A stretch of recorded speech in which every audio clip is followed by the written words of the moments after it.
Bismillahirrahmanirrahim. Assalamualaikum warahmatullahi wabarakatuh. Alhamdulillahi rabbil alamin. Wassalatu wassalamu ala sayyidina Muhammadin wa ala alihi wa sahbihi wa dzurriyyatihi wa ummatihi ila yaumiddin. Wa ba'du. Saudara-saudariku, pernah tahukah Anda bahwa Nabi Zakaria alaihi salam pernah diuji oleh Allah Subhanahu wa taala dengan begitu lama belum mendapati keturunan? Pernah tahukah Anda bahwa istri Nabi Zakaria alaihi salam bahkan divonis secara medis dan tinjauan klinis bahwa beliau tidak akan mungkin mendapati keturunan selain sudah menopause pada saat itu? Pun demikian, secara medis beliau divonis mandul. Pernah tahukah Anda bahwa Allah Subhanahu wa taala kemudian menggugurkan perkiraan-perkiraan medis dan tinjauan klinis yang dimaksudkan dengan menganugerahi Nabi Zakaria alaihissalam, seorang anak yang kelak diberi nama bahkan oleh Allah langsung dengan Yahya, dan menjadikan istri beliau yang menurut klinis tadi tidak mungkin mendapati keturunan, namun diberikan dengan izin Allah Subhanahu wa taala kemampuan untuk mengandung. Pernah tahukah Anda bahwa kisah Nabi Zakaria ini dibuka oleh Allah Subhanahu wa taala sebagai pelajaran bagi setiap insan beriman sampai di masa depan yang mengalami peristiwa serupa agar melakukan satu amalan yang dikerjakan oleh Nabi Zakaria alaihissalam. Edisi saat ini, pernah tahukah Anda pertanda akan menggali rahasia di balik kedalaman amalan Nabi Zakaria untuk mendapatkan keturunan sebagai anugerah dari Allah Subhanahu wa taala. Saudara-saudariku, Allah Subhanahu wa taala mengawali firman-Nya untuk bisa memberikan anugerah terindah kepada Nabi Zakaria tadi dengan kalimat yang sangat luar biasa sebagai pelajaran untuk kita semua. Quran surah ke-19 ayat yang kedua. Dzikru rahmati rabbika abdahu Zakaria. Kata Allah di surah ini, surah Maryam, di pembuka ini, aku akan sampaikan, aku akan ingatkan. Ingat, zikir itu adalah segala hal yang mampu mengingatkan kita kepada Allah Subhanahu wa taala, yang mampu mendekatkan kita kepada Allah Subhanahu wa taala. Seakan Allah memberi pesan, dengan informasi yang aku sampaikan ini harus membuat kalian lebih dekat denganku, kata Allah. Harus membuat kalian lebih yakin denganku. Harus membuat kalian lebih sadar bahwa segala hal tidak mungkin terjadi kecuali dengan kuasaku, kata Allah Subhanahu wa ta'ala. Apa yang harus menjadikan kita ingat dan dekat dengan Allah Subhanahu wa ta'ala? Rahmati Rabbik. Kata Allah, rahmat Rabbmu. Rabb adalah nama Allah yang terkait dengan sifat rububiyahnya, yang merawat seluruh alam semesta termasuk kita di dalamnya, yang menyembuhkan saat sakit, memberikan rezeki, memaafkan kalau salah, mengampuni kalau berbuat dosa. Dan kata Rabb ini dimintakan kepada kita untuk diingat oleh Allah disandingkan dengan kalimat rahmat, bahwa dengan rahmat inilah Allah akan memberikan anugerah yang nyaris tanpa batas dalam kehidupan kita. Rahmat. Ya, dan kaidah rahmat ini ketika disampaikan kepada kita, perhatikan tafsir Quran bil Quran. Quran surah ke-19 ayat kedua ditafsirkan kemudian dengan Quran surah ke-39 ayat 53 tentang luasnya rahmat Allah Subhanahu wa taala. Qul ya ibadiyalladzina asrafu ala anfusihim la taqnatu min rahmatillah. Dalam kaidah dosa saja, jika seseorang berbuat dosa yang sangat melimpah, israf, itu dosa yang melimpah, ya, yang melewati batas. Bahkan kalau makan, Anda datang ke pernikahan, ada prasmanan, orang sekali, Anda 10 kali, itu israf. Ada orang berbuat dosa israf, Ya, kalau belum bohong nggak enak. Orang cuman bohong, dia pun mencuri, dia merampok, dia membegal, dia mabuk. Satu saat dia ingin kembali kepada Allah Subhanahu wa taala. Apa yang Allah sampaikan? La taqnatu mir rahmatillah. Jangan putus asa dari rahmat Allah Subhanahu wa taala. Innallaha yaghfiru dzunuba jami'a. Sungguh Allah dengan rahmatnya tadi akan mengampuni seluruh dosa-dosa jika orang itu mau kembali kepada Allah Subhanahu wa taala. Jadi kaidah rahmat di ayat tadi seakan ingin memberikan gambaran kepada Allah adalah berupa anugerah Allah yang begitu luas sifatnya. Bahkan sampai ke titik pengampunan dosa tanpa batas jika hamba mau kembali kepada Allah Subhanahu wa taala. Terkait dengan kasus Nabi Zakaria alaihi salam, seakan Allah memberikan gambaran kepada kita.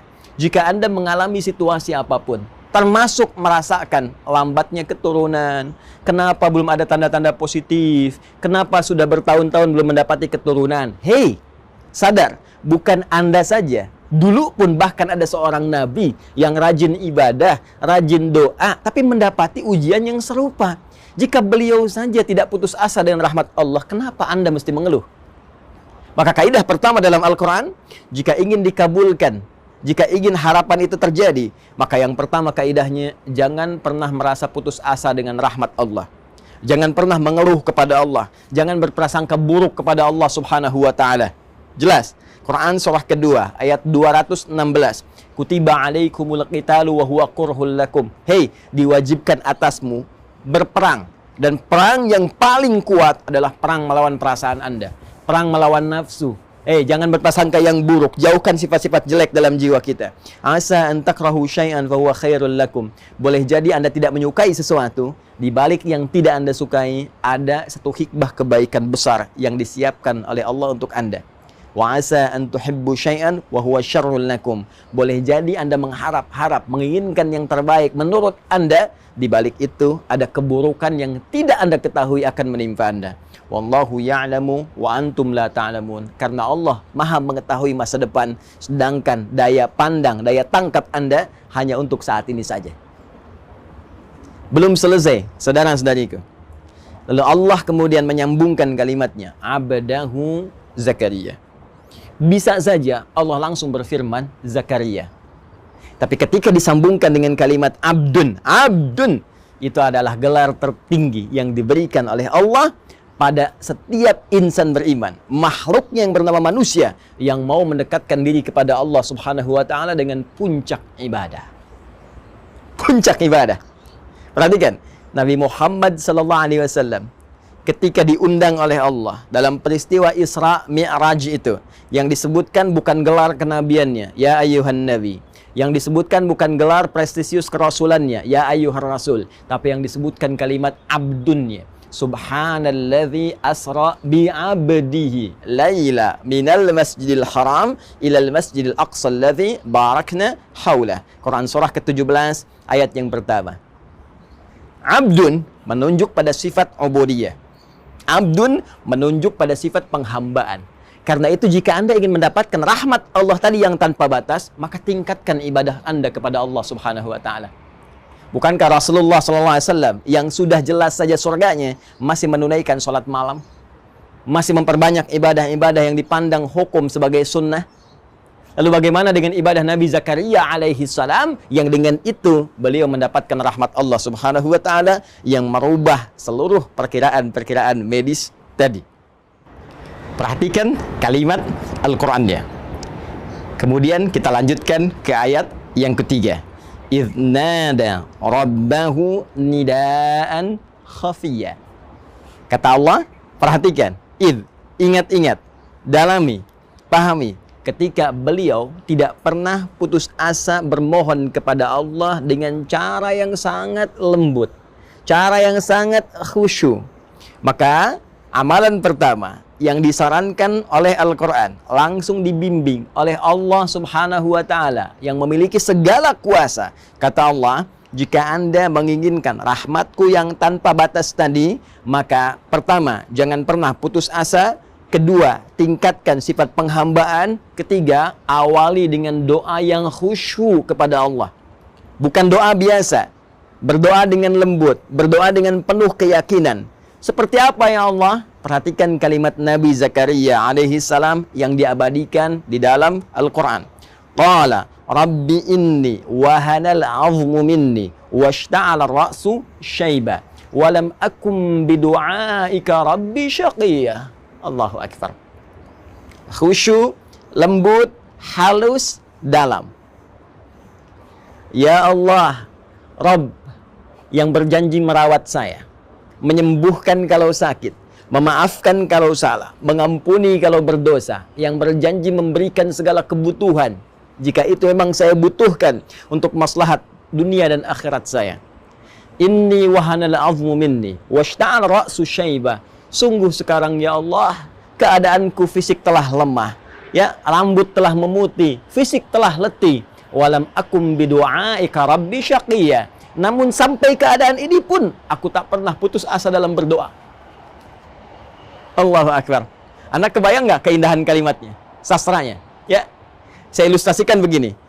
Ada sosok yang sejak berumah tangga dalam keadaan fisik yang masih muda, rambut masih mengilat, itu belum dapat keturunan, sampai sepuh tapi nggak pernah putus doanya. Saya kasih ilustrasi ya. Dan Allah laisa kamitslihi syai', jauh dari apa yang kita gambarkan. Perhatikan baik-baik, saya berikan gambaran. Kalau ada seorang meminta bantuan kepada Anda di depan rumah Anda, dia hanya meminta dalam 1 menit saja. Maaf Pak, tolong Pak, tolong Pak. Apa Anda akan beri? Belum tentu. Sekarang, dia berdiri di depan rumah Anda dari mulai ba'da subuh sampai esok subuh lagi. Maaf Pak, tolong Pak, kasih bantuan Pak, belum makan Pak. Apa Anda juga akan mengabaikannya? Demi Allah saya katakan, jiwa kita sebagai manusia pasti akan terpanggil untuk meresponnya. Jadi kalau manusia saja dengan segala keterbatasannya mau merespon, apalagi Allah yang sangat luas pemberiannya. Jadi cari doa yang dalam. Cari doa dengan bahasa yang menyentuh, ya. Ya Allah, aku telah berusaha seperti apa yang telah Engkau perintahkan, maka mohon kabulkan seperti apa yang telah Engkau janjikan. Jika dengan semua ini belum mampu mengabulkan apa yang telah Engkau kuasakan, ya Allah, maka tunjukkan kepada hamba dengan cara apa lagi hamba mesti berikhtiar kepadamu. Dalam, kan? Dan belum selesai kalimat Al-Qur'annya. Wa inni khiftul mawaliya min wara'i. Dan aku khawatir ya Allah, kenapa aku begitu memohon? Aku khawatir kalau perjuanganku untuk ibadah selama ini tidak ada yang meneruskan ya Allah. Aku ingin ada keturunan yang tiap malam bisa melanjutkan tahajudku, yang Senin Kamis bisa berpuasa sunnah melanjutkan kebiasaanku, yang nanti di akhirat bisa membawa kebanggaan memakaikan mahkota ya Allah di kepalaku, yang nanti ketika aku masuk ke alam kubur ada yang memberikan cahaya dengan izinmu dengan amalan-amalan ibadahnya ya Rabbal Alamin. Aku mohon ya Rabb. Wa kanat imraati aqira. Ya Allah, sedangkan mereka semua mengatakan mustahil aku punya keturunan karena istriku divonis secara medis monofos dan mandul. Fahabli min ladunka waliya. Maka aku mohon ya Allah, ketika mereka seluruh hamba mengatakan mustahil, maka anugerahkan darimu saja yang tidak punya batas kemustahilan. Indah doanya, teman-teman sekalian. Di sini Allah ingin mengajarkan kepada kita bahwa yang pertama, selain kita mencari redaksi doa yang indah, yang lembut, yang menampilkan sifat-sifat rasionalitas kebutuhan kita, pun demikian Allah mengajarkan kepada kita bahwa jika menghadapi situasi di mana setiap hamba berkata ini tidak mungkin terjadi, ini mustahil bisa hadir, ini rasanya tidak akan pernah bisa terjadi, maka pada saat itu Allah ajarkan pada kita, tinggalkan seluruh pendapat manusia, kembali kepada Rabbul Alamin, kepada Sang Pencipta kita, karena pada saat itu Allah ingin memberikan anugerah yang melampaui batas-batas kemanusiaan. Saking pentingnya anugerah ini, Allah ingin berikan sendiri tanpa campur tangan manusia. Awas, pelajari kaidah ini. Ingat, dan ini berlaku dalam situasi apapun, dalam pekerjaan, dalam penyakit, dalam konteks rizki, dalam konteks kehidupan yang kita lalui. Jika ada manusia mengatakan kepada Anda, ini mustahil, ini nggak bisa, ini nggak mungkin, itu tanda langsung dari Allah. Tinggalkan pendapat manusia, segera beralih bermohon kepada Allah, karena Allah akan langsung memberikan anugerah kepada Anda tanpa perantara manusia. Sekarang, bagaimana caranya beralih kepada Allah, meminta seperti Nabi Zakaria tadi? Amalannya bagaimana? Kapan saat tepatnya berdoa tadi? Seperti apa keadaan kita meminta? Tidak tanggung-tanggung. Sempurna seluruh ajaran dari Al-Quran, memberikan sebuah keterangan, informasi, bimbingan, langsung juga dilengkapi dengan contoh. Buka Quran surah ketiga, Ali Imran ayat 38 sampai dengan 39. Allah langsung menunjukkan kepada kita apa amalan yang dikerjakan. Yang saat mengerjakan amalan itu, hadirkan doa yang tadi Anda ingin mohonkan. Maka Nabi Zakaria alaihissalam menyampaikan permohonan tadi di tempat yang spesial, mihrab. Kemudian berdoa di situ dalam sholatnya. Perhatikan kalimat Al-Qur'annya. Hunalika da'a Zakaria rabbah. Di mihrab itulah Nabi Zakaria kemudian berdoa kepada Allah Rabbnya. Doa yang tadi.